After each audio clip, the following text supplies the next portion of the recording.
Rasulillah Muhammad ibn Abdillah wa ala alihi wa mawalah amma ba'du. Yang sama-sama kita muliakan pimpinan Majelis Taklim Al-Istiqomah Ibu Heni beserta jajaran pengurus, Ustadzah Am, Ibu RT semuanya, para kesepuhan, ibu-ibu semua yang hadir di sini. Kita doakan mudah-mudahan semuanya sehat walafiat, panjang umur. Allah berikan hati yang lapang, yang tenang, dan mudah-mudahan keluarga kita juga selalu dijadikan keluarga yang sakinah mawaddah warahmah. Allah selalu lancarkan, berkahkan rizkinya, dan mudah-mudahan Allah selalu berikan segala urusannya dipermudah dan segala hajat-hajatnya Allah kabulkan. Ila hadratin Nabi Mustafa Muhammadin sallallahu alaihi wasallam wa alihi wa ashabihi wa azwajihi wa dzurriyyatihi wal anbiya'i wal mursalin wal awliya'i wasyuhada'i was sholihin wal ulama'i wal musannifin wa jami'il malaikatil muqarrabin, khususan Jam'iyah Majelis Taklim Al-Istiqomah.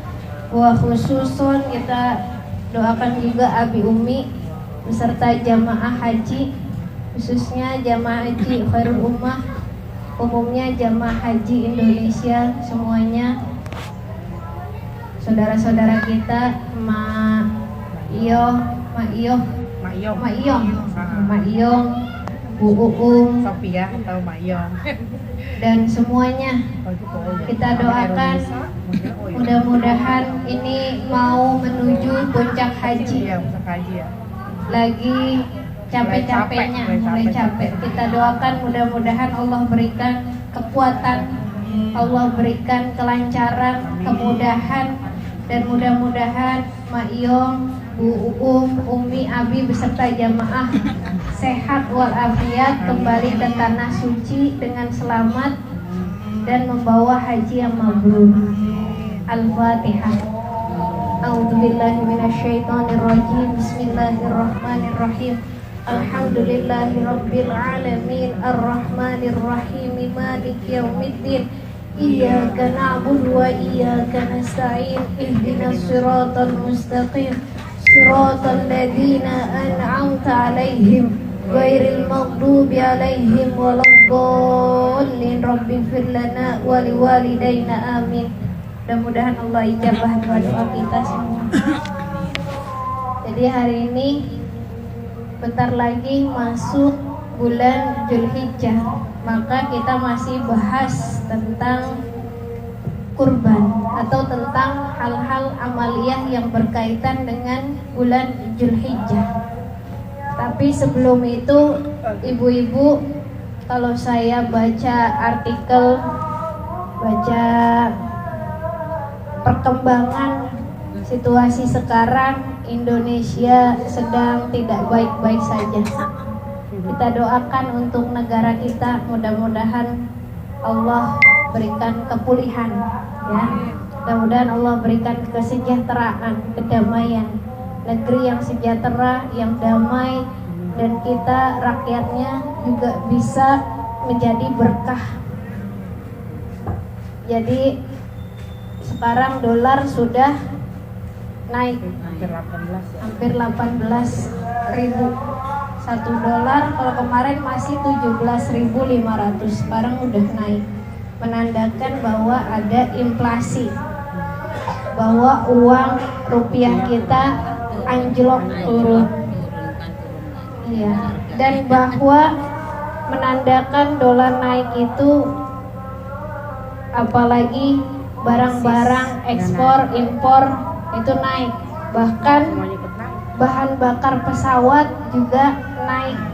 Orang mau umroh sekarang naik berapa juta gitu, karena pesawatnya naik yang menyebabkan semua ikut naik, ya. Banyak faktor. Maka ibu-ibu yang harus diantisipasi sekarang. Jadi kita bukan hanya ngaji tentang agama, tapi kita juga harus mengantisipasi kondisi sekarang yang sedang kita alami. Diprediksi menurut para ahli nanti akhir tahun kita mengalami krisis pangan. Jadi pangan-pangan itu naik, apalagi beras, banyak yang dari ekspor, impor, nanti banyak yang naik. Maka bagaimana caranya agar akhir tahun kita tidak terdampak krisis itu?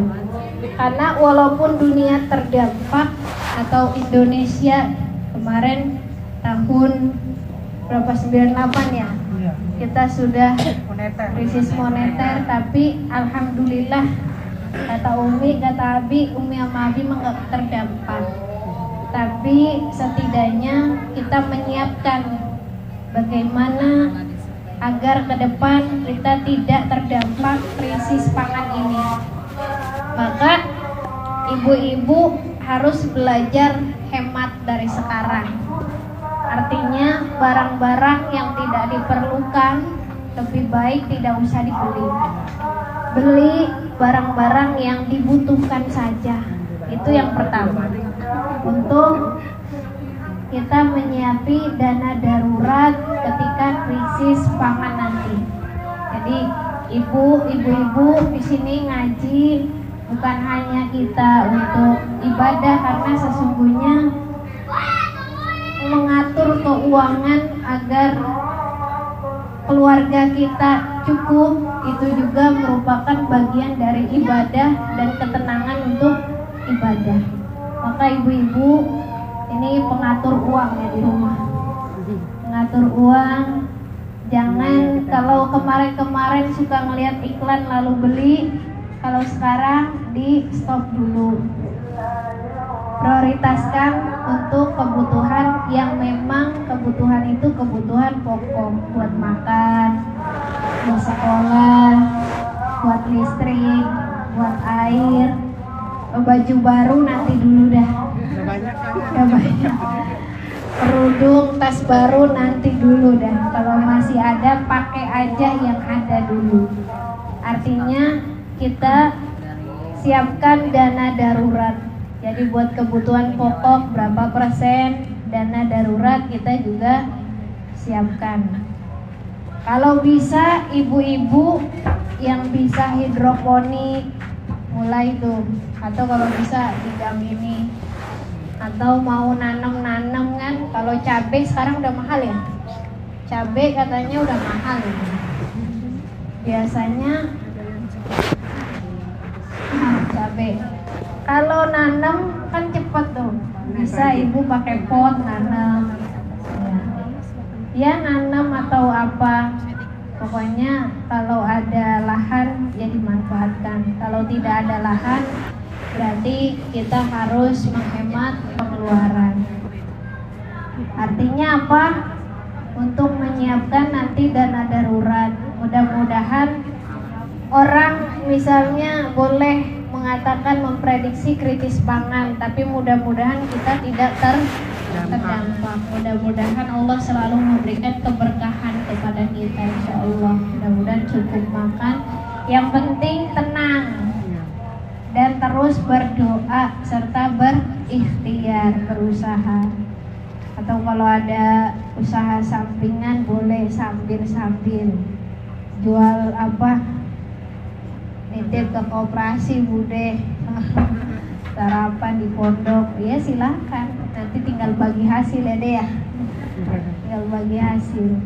Jadi sambil nambah-nambah. Pokoknya ya artinya jangan boros dulu lah sekarang ini. Kita belajar untuk menahan daripada keinginan, kecuali yang perlu ya dibeli. Artinya hemat itu tidak berarti pelit.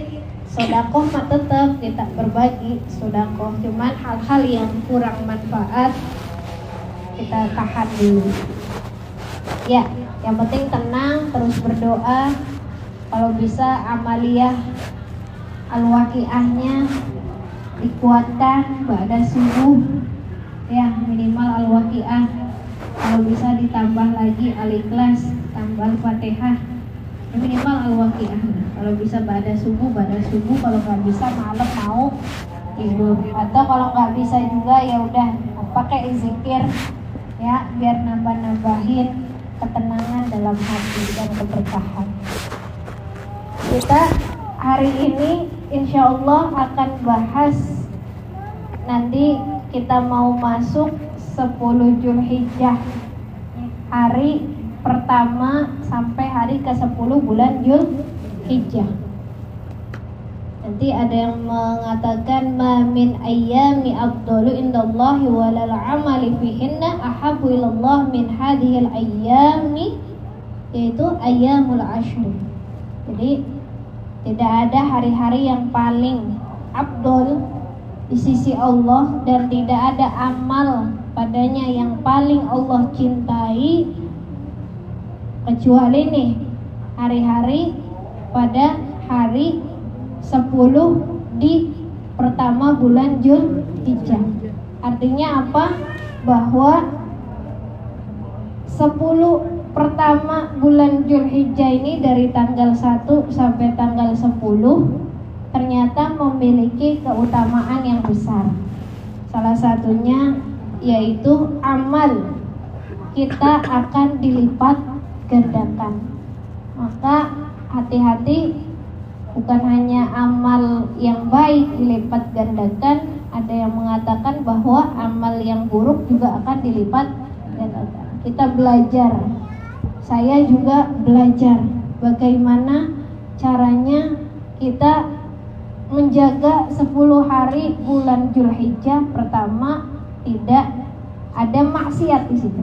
Baik maksiat secara lisan, perbuatan, dan juga ditambah maksiat hati. Jadi kalau maksiat lisan kan ngomong yang kurang manfaat gitu ya, ngomong yang kurang manfaat lah.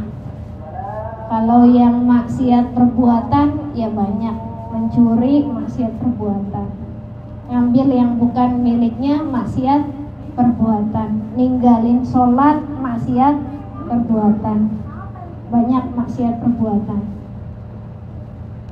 Kalau bisa juga jangan sampai maksiat hati. Maksiat hati itu apa? Pengen nikmat orang lain, atau bukan hanya sekedar pengen nikmat orang lain, tapi pengen nikmat itu berpindah kepada dirinya dan orang lain lebih sengsara. Itu juga maksiat hati. Hasud, iri, dengki, sombong, yaitu dan lain-lainnya, yang menyebabkan kita punya penyakit ODGJ, orang dalam masalah kecemasan. Jadi bukan hanya ODGJ, orang dalam gangguan jiwa, bukan, tapi orang cemas juga itu adalah efek daripada sakit hati, efek daripada maksiat hati. Kalau kita maksiat hati kita, hasud, iri, dengki, maka kita pun akan terkena penyakit hati. Penyakit hati itu biasanya salah satunya tandanya hidupnya selalu cemas. Cemas dalam artian gak tenang.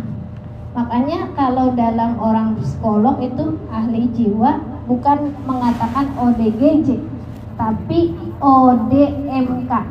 Orangnya sih gak gila, bisa melakukan kegiatan sehari-hari seperti biasa, tapi hatinya nggak tenang, hatinya selalu merasakan kecemasan, termasuk nanti juga kalau sekarang zaman sekarang bilangnya FOMO, fear of missing out. Artinya fear of missing out itu ibu takut ketinggalan, bukan takut ketinggalan zaman. Artinya takut ketinggalan, kita pengen terus validasi manusia.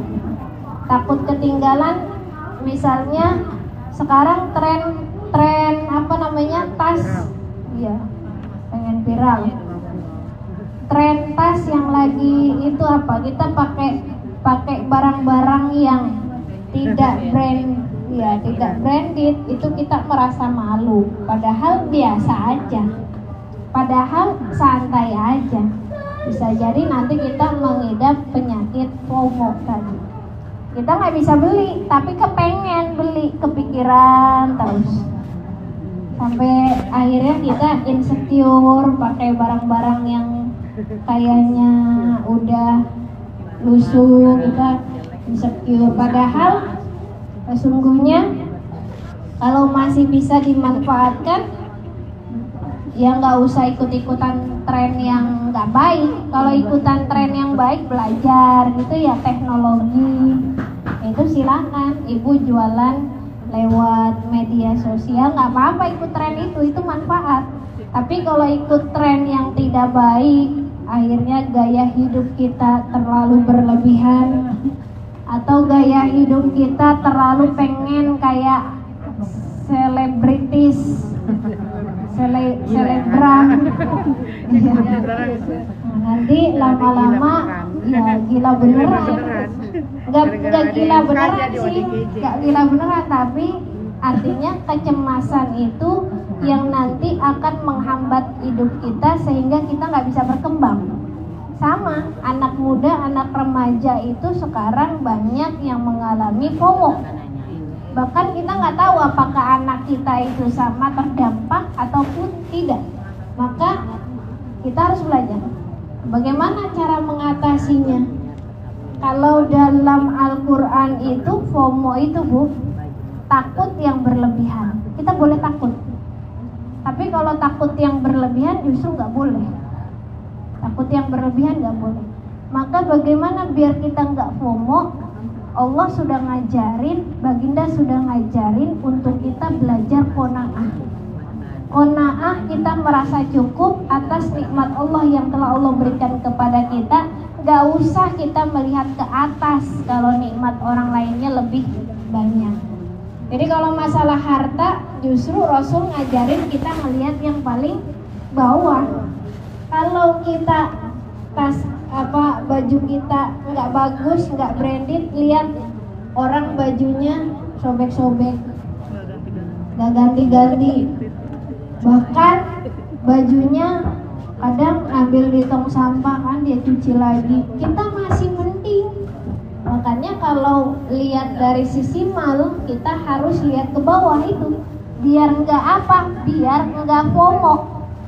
Kebanyakan anak muda zaman sekarang ngelihatnya kalau sisi kekayaan ngelihatnya ke atas.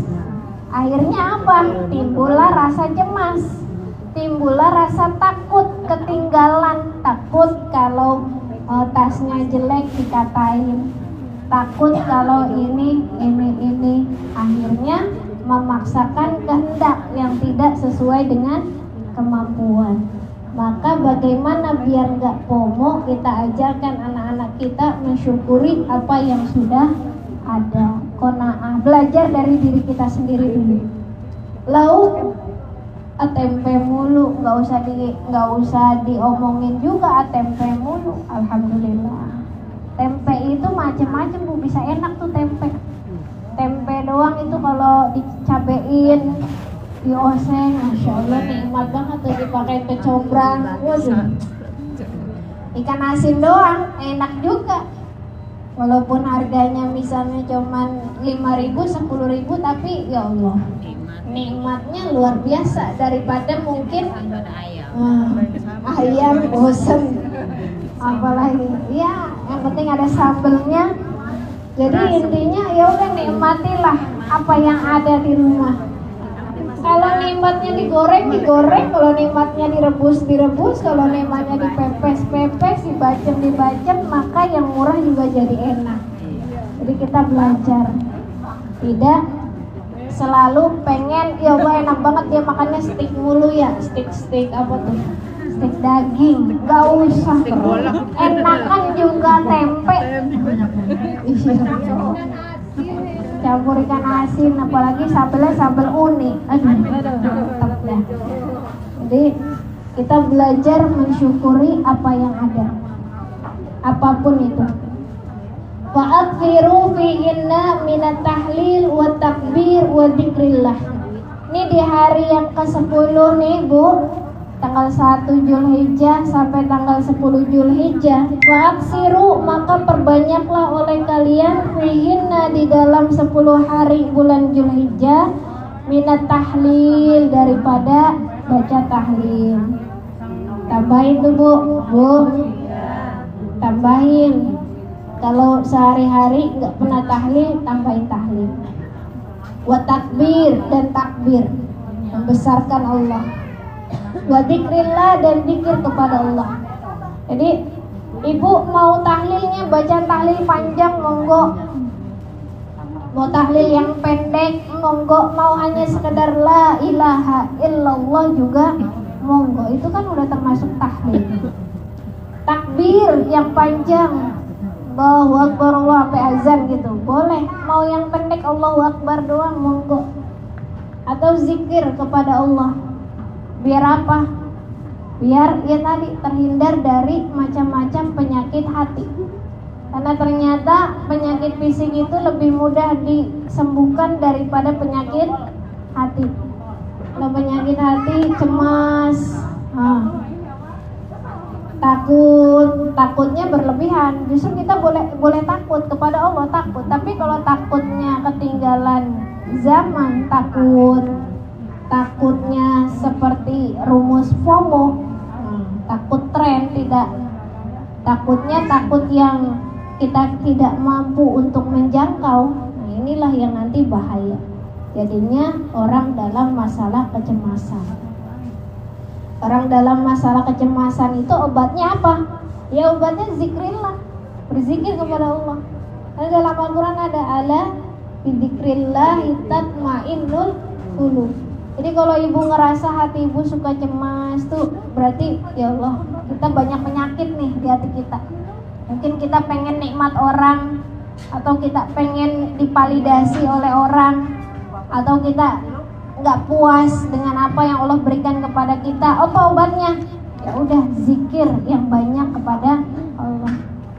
Ingat bahwa Allah sayang sama kita, ngasih nikmat yang tidak terhingga kepada kita. Fa innaha ayyamut tahlil wa takbir wa zikrillah. Karena sesungguhnya nih hari-hari yang ke-10 bulan Dzulhijjah itu adalah hari tahlil, hari takbir, dan hari berzikir kepada Allah. Wa in siyama yaumi minha, dan jika puasa pada hari itu maka pahalanya bisyami sanah, seperti pahala puasa 1 tahun. Bu, jadi kalau hari tanggal ke-10 kan kita nggak boleh puasa karena udah lebaran, ayamun nahar, udah lebaran, Idul Adha. Nah ini hari ke-1 ke-9 kalau bisa mau puasa dapat sehari, pahalanya 1 tahun. Kalau mau puasa dapat 2 tahun 2 hari, mau 3 tahun 3 hari, dan seterusnya. Wal amalu fihinna yudha'afu sab'ami'ati di'fin. Dan amal pada 10 hari bulan Dzulhijjah itu akan dilipat gandakan sab'umiyah, 700 di'fin, kali lipat. Jadi kita sedekah gorengan ke tetangga, sedekah sayur, sedekah sambel, 700 kali lipat. Atau ibu nolong tetangga, pokoknya apa aja, ngasih makan santri yang yatim, pahalanya 700 kali lipat. Anan Nabi sallallahu alaihi wasallam qala, bahwasannya Nabi sallallahu alaihi wasallam bersabda, idza dakhalatil asyru, apabila telah masuk 10 bulan Dzulhijjah nih, 10 hari pertama bulan Dzulhijjah, wa arada ahadukum ayyudhiya, dan jika kalian hendak salah seorang di antara kalian berkurban, ayyudhiya, hendak berkurban, fala yamassa min sya'rihi wa basyarihi syai'an, maka jangan ngambil daripada rambut dan kulitnya sedikit pun. Ini yang kemarin saya bahas di pengajian Khairul Ummah. Kalau ibu mau niat kurban tahun ini buat diri ibu, maka 10 hari bulan pertama sunnahnya tidak memotong kuku atau memotong rambut. Sunnah, tidak wajib. Sunnah. Kalau seandainya ibu kukunya panjang, ya lebih baik dipotong nggak apa-apa. Tapi sunnahnya ibu sebelum tanggal 1 tuh udah potong kuku. Jadi nanti ketika sudah tanggal 1 sampai tanggal 10 tidak lagi potong kuku dan potong rambut. Kalau ibu niatnya mau berkurban, atau misalnya TAA mau berkurban untuk anaknya Dipa, bilang Neng Dipa atau Neng siapa temannya Neng Mila, Mama mau kurbanin atas nama Neng Mila. Neng Mila ini kan udah balik, maka Neng Milanya yang niat untuk berkurban dan tidak motong kuku serta motong rambut. Kalau TAM-nya potong, nggak apa-apa. Iya. Jadi yang diniatkan untuk kurban, nama kurbannya. Atau kemarin ibu dapat kocokan kurban di Khairul Ummah. Nah berarti kan ibu yang mau diniatkan untuk berkurban. Berarti ibu yang sunnah untuk tidak memotong kuku dan rambut. Nanti ada pendapat yang kedua bahwa yang sunnah itu bukan tidak motong kuku dan rambut orangnya, tapi yaitu tidak motong kuku dan rambut daripada kambing atau daripada sapi yang ingin dikurbankan. Karena nanti setiap bulu, setiap darah, setiap kuku semua itu dihitung menjadi pahala. Kalau ibu, kenapa kita jaga aja deh sunahnya kalau bisa? Karena nanti kelak di hari kiamat semua tubuh kita agar masuk ke surga tidak ada yang ketinggalan gitu. Satu helai rambut pun tidak ada yang ketinggalan. Itu intinya sih kita ya tabarukan aja sunnahnya, walaupun tidak wajib. Jadi tidak wajib. Kalau misalnya rambutnya udah banyak kutunya, udah panjang, kebetulan mau kurban, ini masih tanggal 5 Dzulhijjah, ngeganggu, maka potong aja. Daripada ngeganggu, madorotnya lebih besar, itu mempertahankan sunnah daripada yang mudorot, lebih baik mudorotnya kita buang. Ya. Jadi ada yang mengatakan lagi kira li Sufyan dikatakan bagi Sufyan fa inna ba'dahum la yarfa'uhu qala, bahwasannya sebagian dari mereka tidak menaikkannya sampai ke Nabi, makanya tidak sampai diwajibkan. Karena ini khilafiyah. Ada yang mengatakan sebagian dari ulama tidak menaikkan sampai ke Nabi, bahwa ini hadis tidak sahih. Qala lakinni arfah, berkata bahwasannya ini ada juga yang mengatakan bahwa ini dinaikkan sampai ke Nabi. Artinya apa? Kita ambil jalan tengah. Berarti ini adalah anjuran, bukan kewajiban. Karena hadis ini khilafiyah. Perbedaan pendapat, ada yang mengatakan sampai menaikkan ke Nabi, ada yang mengatakan tidak sampai menaikkan ke Nabi. Nah sekarang ini dilema tentang penyembelihan, Bu.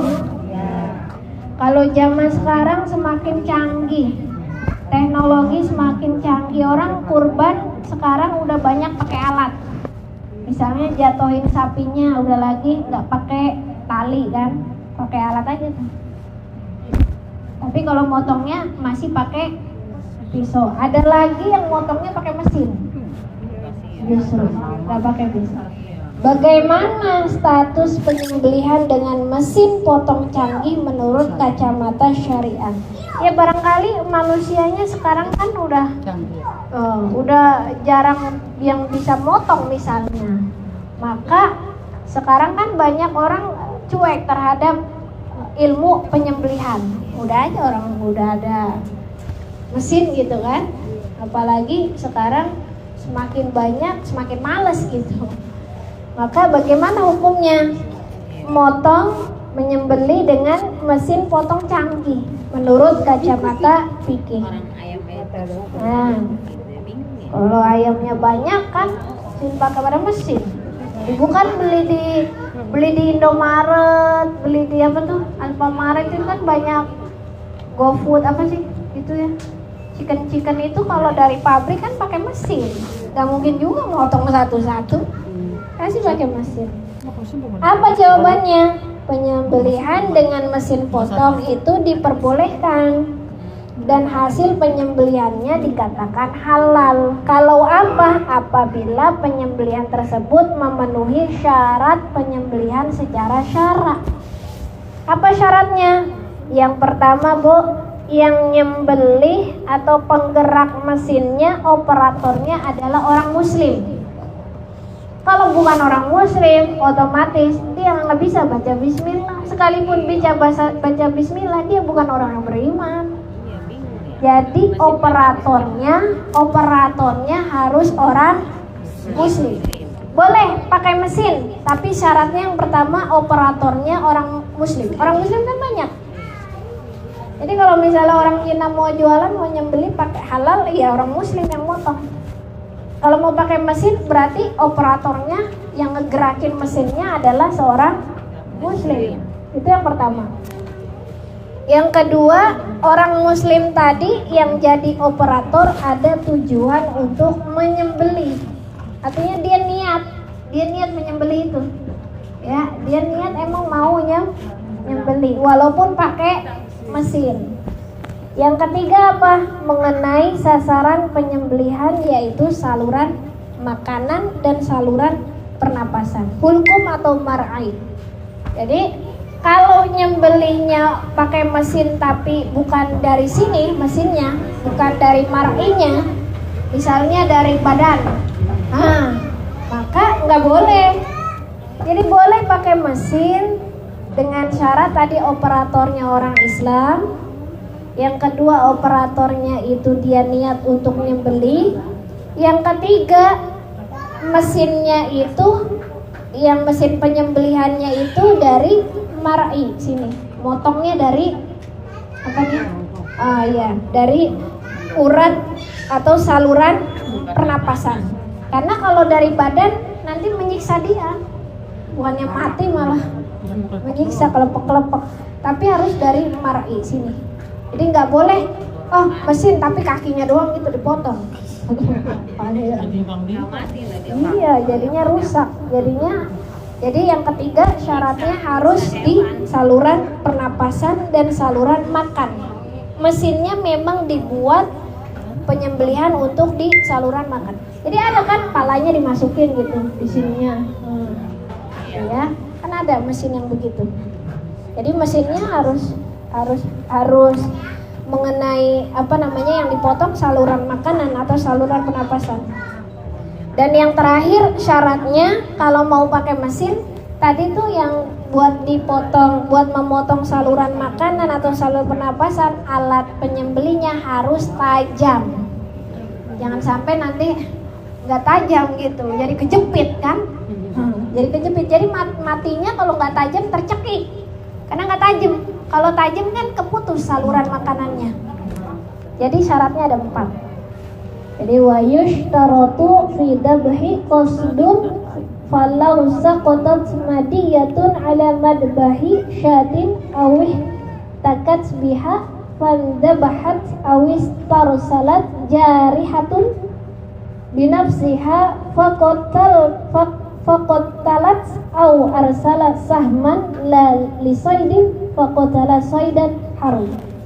Jadi wa yushtaratu, dan disyaratkan fidahi dalam penyembelihan qasdun, harus sengaja bahwa dia bermaksud untuk menyembelih. Enggak misalnya itu si operator lagi mimpi gitu kan, kepencet tuh.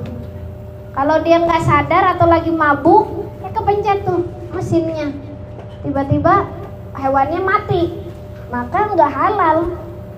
Jadi operator harus sadar bahwa dia sedang menyembelih. Kan misalnya orang lagi mabuk disuruh jadi operator gitu kan gawat, bisa nggak halal. Makanya harus qasdun, bahwa operator itu yang menggerakkan mesin itu dia sadar bahwa dia sengaja untuk menyembelih. Ya. Falau saqatat madiyatun 'ala madbahi, maka saqatat jika terjatuh madiyatun 'ala madbahi. Nah, ini pisau tadi tuh kalau terjatuh menimpa leher hewan tadi, syatin awih takat bihafan. Nah, maka sembelihan atas orang kafir enggak sampai. Nah, jadi gimana maksudnya? Kalau misalnya dia enggak niat untuk menyembelih, pisaunya terjatuh secara tidak sengaja, lalu dia kebunuh, Bu. Jadi bukan karena dia ingin menyembelih, tapi karena tidak sengaja terbunuh. Pisaunya mengenai penyembelihan tuh, atau mesinnya tadi tiba-tiba tergerak tapi bukan karena ingin menyembelih, maka nggak boleh.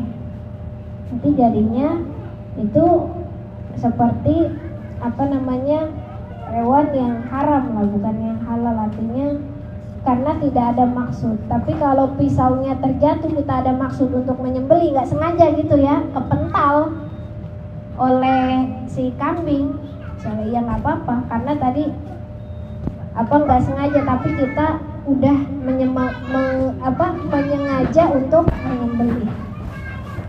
Nah, nanti bagaimana nih kita kebagian daging, tapi ternyata daging itu nggak jelas penyembelihannya, siapa yang menyembelih itu, jangan-jangan orang bukan Islam gitu kan?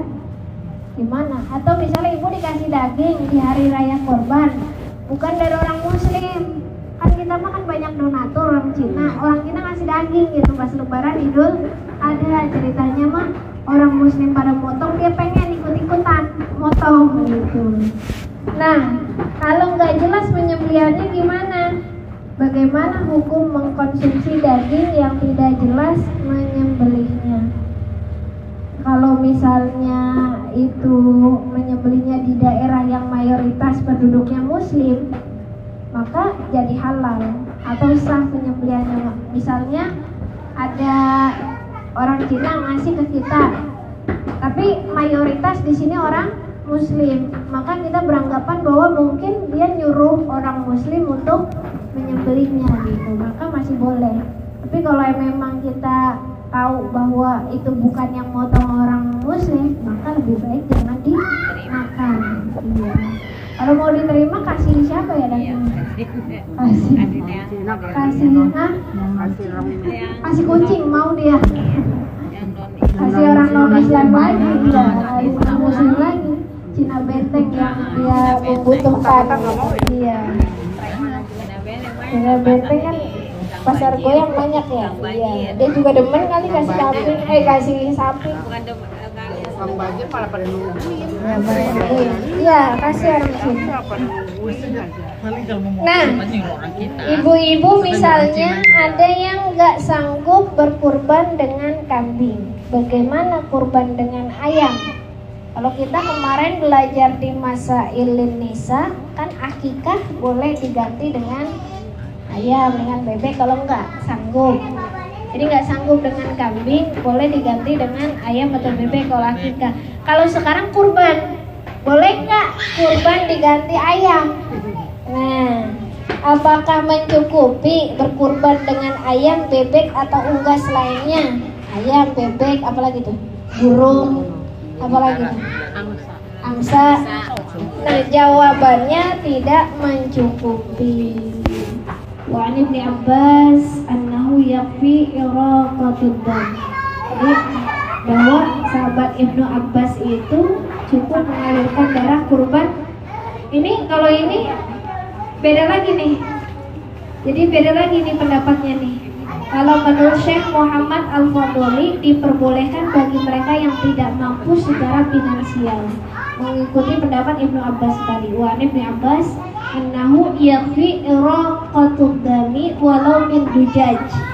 Jadi dari Ibnu Abbas bahwasannya yakfi cukup iraqatud dami walau min dujaj, meskipun dari ayam jantan. Dujaj kan ayam dujaj, au iwaz atau angsa, kalau itu menurut Syekh Muhammad Al-Fadhili. Tapi kalau menurut Imam Syafi'i nggak boleh. Jadi kalau menurut Imam Syafi'i nanti bahwa dari kalangan mutaakhirin itu apa namanya harus dengan kambing lah gitu. Jadi tidak mencukupi. Jadi harus dengan kambing. Kalau ibu nggak bisa kurban dengan kambing, ya udah beli ayam aja, tapi bukan kurban itu mah gitu, sedekah aja, mau bagi-bagi tetangga ayam biar diniatin sedekah. Jadi yang paling kuat adalah kambing. Walaupun masih ada yang membolehkan, tapi kita kan mazhab Imam Syafi'i kebanyakan tidak mencukupi, harus dengan kambing atau sapi. Kalau mau motong ayam, punya ayam ya udah buat sedekah aja gitu, atau buat sedekah kepada anak cucu di rumah, monggo, karena nggak dapat kambing, nggak dapat sapi. Orang-orang pada dapat sapi, dapat kambing, dari nggak zaman dapat. dulu juga katanya orang korban ayam boleh, ayam lelaki 40 katanya ya. Iya. Tapi belum pernah sih ada yang laksanain ya. Iya, Belum jadi ada sih. Ya. ada yang membolehkan, tapi kalau menurut mazhab kita itu tidak mencukupi. Artinya kalau emang mau kurban ya jangan dengan ayam gitu. Kalau kita mau ngikutin pendapat tadi dari Muhammad Al-Fudail, dari Ibn Abbas, annahu yakfi tadi cukup, maka ibu boleh-boleh saja, tapi nggak usah ngajakin orang kurban dengan ayam gitu. Buat diri sendiri aja, nggak usah ngajak-ngajak, karena ini pendapatnya kurang kuat gitu. Jadi kalau ibu meyakini bahwa boleh sih, ada yang memang ada yang berpendapat kurban dengan ayam tuh cukup dengan angsa, ya udah buat diri sendiri aja, nggak usah ngajak-ngajak. Kalau ngajak-ngajak mah yang kurban sapi, kambing, kerbau, unta, itu aja. Kalau kita nggak mampu nih, tapi mau korban nih, maksudnya seumur hidup nggak pernah korban, dulu korban ayam aja, ya udah, tapi buat diri sendiri. Ibu korban aja di rumah sendiri, motong kan bisa suaminya niatin buat diri ibu, karena nggak bisa korban kambing gitu, udah mau korban bagi-bagi dan nanti silakan aja kalau mau mengikuti pendapat yang ini. Nah, nanti boleh nggak sih bagi daging korban dalam keadaan matang? Kan biasa daging korban dibaginya dalam keadaan matang. Ini boleh nggak dalam keadaan matang? Kalau di sini justru wajib tasadduqu walau ala faqir wahidin bi syai'in nayyi'an walau yasiran bidal mutatawwi'in. Wal afdalu atasadduqu bi kulli illa lukma. Jadi, Bu, ini kalau dari beberapa pendapat, kalau buat kurban nggak boleh dimasak. Jadi nggak ngasih dagingnya mentah. Kalau bagian kurban mah nggak boleh dimasak. Kenapa? Karena kalau dia dikasih matang nanti menghalangi hak fakir. Yaitu kenapa mentah? Biar bisa fakir itu tadi mengalokasikan daging kurbannya sesuka hati, dia mau dimasak kayak gimana teh. Dan biasanya kalau matang itu dibaginya dikit. Kalau mentah kan baginya banyak, jadi dia biar bisa sesuka hati.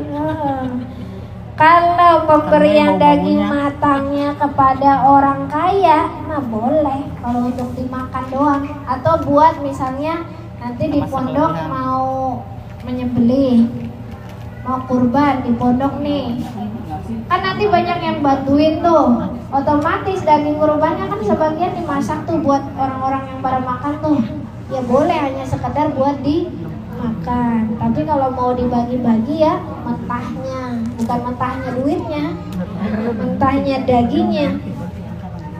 Nah, ada lagi pertanyaan, kalau bagi kurban untuk orang kaya gimana? Kalau kemarin kan zakat nggak boleh. Kalau zakat itu kan diperuntukkan untuk 8 golongan, ya Bu ya. Kalau ibu bukan termasuk 8 golongan, maka ibu kasih aja fakir miskin gitu ya. Fakir miskin, fisabilillah, ibnu sabil, orang yang kelilit hutang dan sebagainya, itu ada 8. orang yang mengumpulkan zakat, amil itu juga masuk. Atau anak ibu sebagai pelajar juga masuk ibnu sabil sih boleh. Nah, kalau daging kurban gimana? Boleh nggak bagi daging kurban kepada orang kaya? Ternyata jawabannya boleh. Boleh. Tapi sebatas untuk memberi dimakan, artinya nggak berlebihan. Dan tidak dalam arti penerima dalam kasus ini orang kaya tadi memilikinya secara utuh. Misalnya orang kayanya justru dikasih 1 kambing gitu kan. Enggak. Jadi sekedar buat makan aja deh, 1 kilo, 2 kilo. Iya.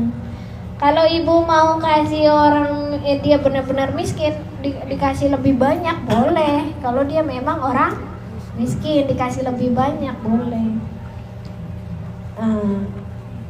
Kalau dia misalnya orang kaya dikasihnya kebanyakan, nanti khawatir nanti malah dijual.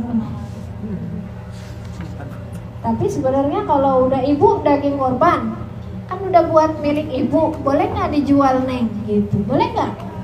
Yang kebanyakan, boleh nggak?